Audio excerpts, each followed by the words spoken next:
You tried to explain yourself, but somehow no one really got it. So eventually, you stopped explaining altogether. Not because you had nothing to say, but because it felt pointless. And that silence, it changed the way your mind works. More than you probably realize. At first, it doesn't feel like a big shift. It just feels like you're saving energy, choosing not to repeat yourself, not to over-explain things people don't seem to understand anyway. But over time, something deeper starts happening. Your mind stops expecting understanding from others and starts compensating for it internally. You begin to process everything alone, not just your thoughts, but your emotions, your reactions, even your need to be seen or heard. And instead of expressing things outwardly, you turn inward, thinking more, analyzing more, trying to make sense of everything by yourself. It's not that you don't want to be understood. It's that you've learned not to rely on it happening consistently. So your mind adapts, becoming more self-contained, more independent, more focused on internal clarity rather than external validation. You might notice how often you replay conversations in your head, not just what was said, but what you meant, what they might have interpreted, what you could have said differently. It's like your mind is constantly refining, trying to bridge a gap that never quite closed in real time. And sometimes, you even pre-process things before they happen, imagining how a conversation might go, what you'll say, how it might be received. Not because you enjoy it, but because it feels safer to be prepared than to risk being misunderstood again. So you become careful with your words, choosing them precisely, sometimes even simplifying what you really feel just to make it easier for others to grasp. But even then, there's no guarantee, and that's where the pattern deepens. Because when you feel misunderstood repeatedly, your mind starts doing something subtle but powerful. It begins prioritizing self-reliance over expression. You stop expecting others to fully get you, and instead, you focus on understanding yourself as clearly as possible. That sounds like a strength, and in many ways, it is, because you develop a level of self-awareness that most people never reach. You can sit with your thoughts, analyze your emotions, and understand your own patterns without needing constant input from others. But there's another side to it that people don't talk about enough. Because when your mind becomes your primary space for processing everything, it can also become a place you rarely leave. You spend more time thinking than expressing, more time analyzing than sharing, more time understanding than being understood. And slowly, that creates a kind of distance, not just from others, but from the experience of connection itself. You might still talk to people, still engage, still participate, but there's a layer of you that stays internal, untouched, unseen. Because you've learned that explaining it doesn't always change anything. It's strange, really strange, how you can be surrounded by people and still feel like most of what you think and feel stays with you. You've probably had moments where you wanted to say something meaningful, something real, but you held back because you weren't sure it would land the way you intended. So instead, you said something simpler, something easier, something that fits into what people expect to hear. And what you actually felt stayed inside. That becomes a habit over time, adjusting your expression to match what's likely to be understood instead of what's fully true. And your mind keeps the rest, holding on to the depth, the complexity, the parts that don't easily translate into simple words. This is where your thinking deepens, not just in quantity, but in complexity. You don't just think about what's happening. You think about why it's happening, how it connects to other things, what it might mean beneath the surface. That depth is something many people don't have, and it allows you to see patterns, understand behaviors, and interpret situations in ways that go beyond the obvious. But it also means your mind rarely gets a break from trying to understand everything fully.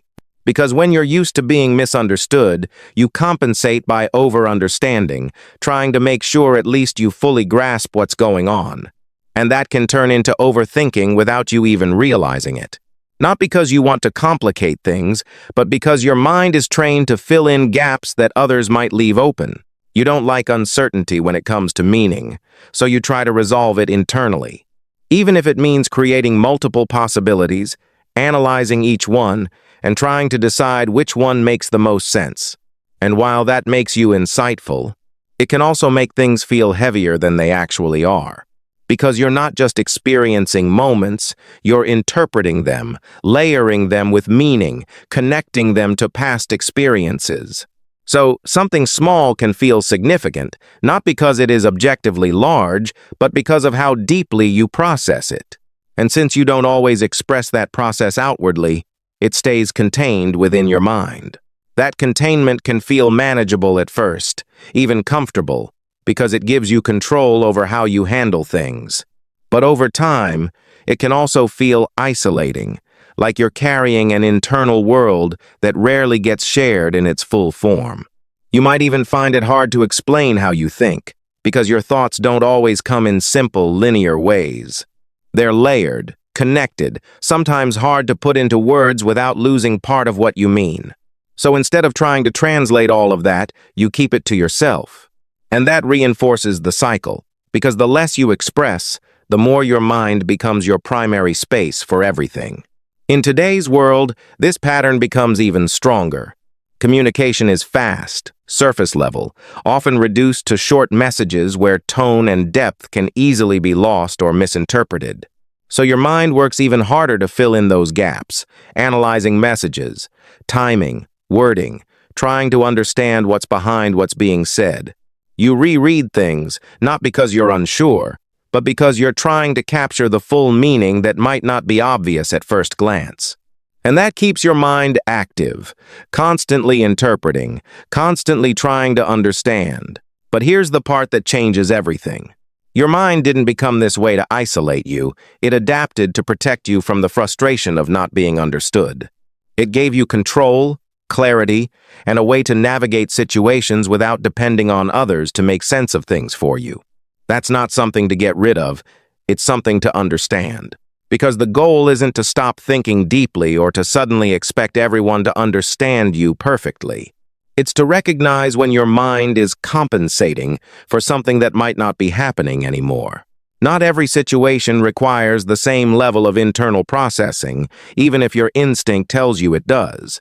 Not every person will misunderstand you in the same way, even if past experiences suggest that pattern. And not every thought needs to be fully resolved before you allow yourself to express it.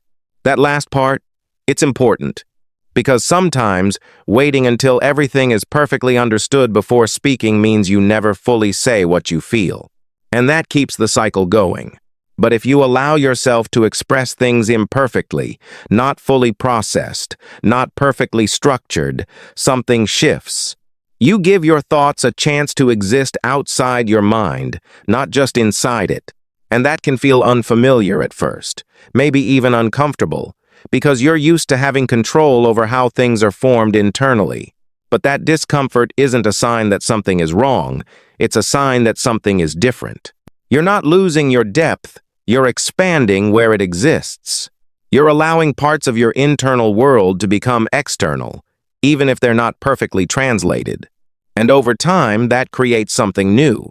Not complete understanding from everyone, because that's not realistic, but moments where you feel seen in ways you didn't expect. Moments where your thoughts don't stay entirely inside your head. And slowly, your mind doesn't feel like the only place where everything has to happen. It becomes a space you return to, not the only space you live in. And maybe that's the quiet shift you've been moving toward without realizing it. Not changing who you are, not losing your depth, but simply allowing yourself to exist beyond your own understanding for once.